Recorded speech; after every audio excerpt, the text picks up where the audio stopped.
The hour has come at last, my friends. We are to the last story in Robert Aickman's Cold Hand in Mine. It's probably one of my favorites in the collection, and probably one of the more mysterious ones, and it's called The Clock Watcher.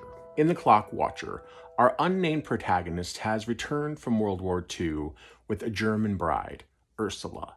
She's beautiful and loving and committed to her husband, except there is one quirk about Ursula. She has clocks. She has a lot of clocks, and she starts filling their sort of blandly suburban home with all kinds of clocks. And she will only have one person who will come and work on these clocks for her. Although she doesn't really seem to care about the fact that they don't really chime at the same time. And in fact, she seems to hate clocks so much she won't even wear a watch. So why does she have all these clocks around? And who is this mysterious man that she has around to work on her clocks? Her husband starts to become obsessed with this clock repairman, even going so far as to wonder, is there something going on here more than what Ursula is letting on between them? One day, while he and Ursula are away on a little mini vacation, there is a break-in, and a lot of the clocks are smashed, and events start to sort of unravel from there for our protagonist and Ursula and this house of clocks. It's a very specific moment in time. It's post-World War II, and this man has returned from the war with this German bride. She used to live by the Black Forest, and, he finds her very lovely, but there is sort of this strange quirk. And we are given some clues to the character of our protagonist. Not many, but he essentially says early on that, the enemies that they fought in World War II actually had some good ideas, except for about Jews. So you're already kind of like, at least on edge with this protagonist a little bit. Like, who is this person? What does he stand for? So there's all these mysteries, and central to that really is the figure of this clock repairman, who is described so wonderfully in this story. Covered in clocks, all up his back and all around his hat, just as in the song. And he says, he was dressed like an old-fashioned undertaker, wide-brimmed black hat to carry the clocks, I suppose, and a long black coat, a real old bedsider, I should call it. So this idea of this man in a long black coat and wide-brimmed hat just covered in clocks is really interesting because there's something very archetypal feeling about that. I do think there is something to be said about this idea that Ursula is essentially a trophy wife that this man has brought back from the war, almost like she is a spoil of the war herself.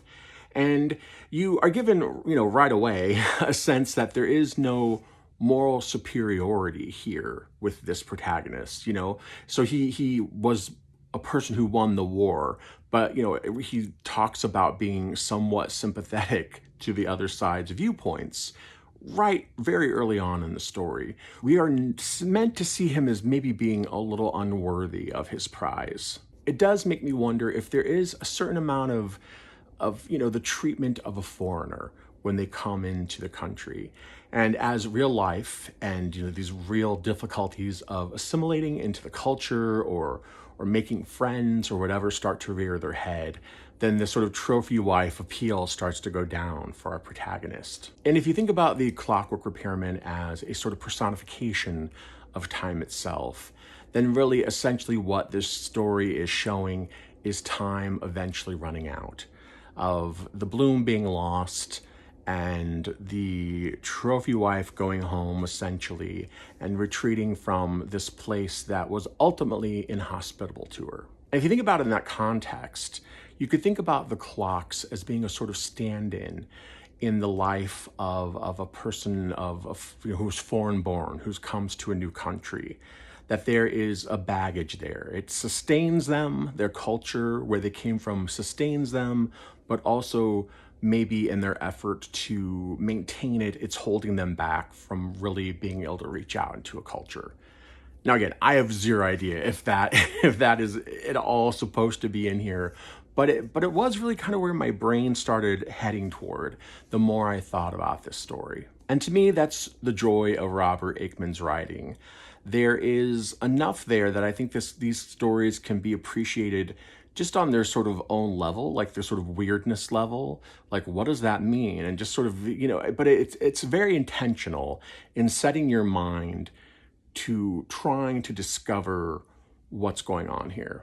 And the more you look into it, the more it really does feel like Aickman has given us these little kernels, these little clues, because people say and do things at times that just don't necessarily make sense. And they add to the tension and sort of the overall weirdness of the tale in general in the moment. But I think if you start to pick at those little moments, you start to maybe get a sense of what the rest of the story is saying. And that's just really cool. Like, that's just really fun writing that intrigues me. And I am so admiring his work and what he's doing in these stories. Particularly, I think, in a time where I feel like a lot of writing can be very straightforward. And I'm all about straightforward writing. At times, I think that's very useful. But my favorite writing still is always going to be the writing that operates on multiple layers. I really hope you've enjoyed this look story by story through this book. I definitely am going to be reading more Robert Aickman very soon. I'm excited to get to more of his anthologies and a couple of the books that he wrote.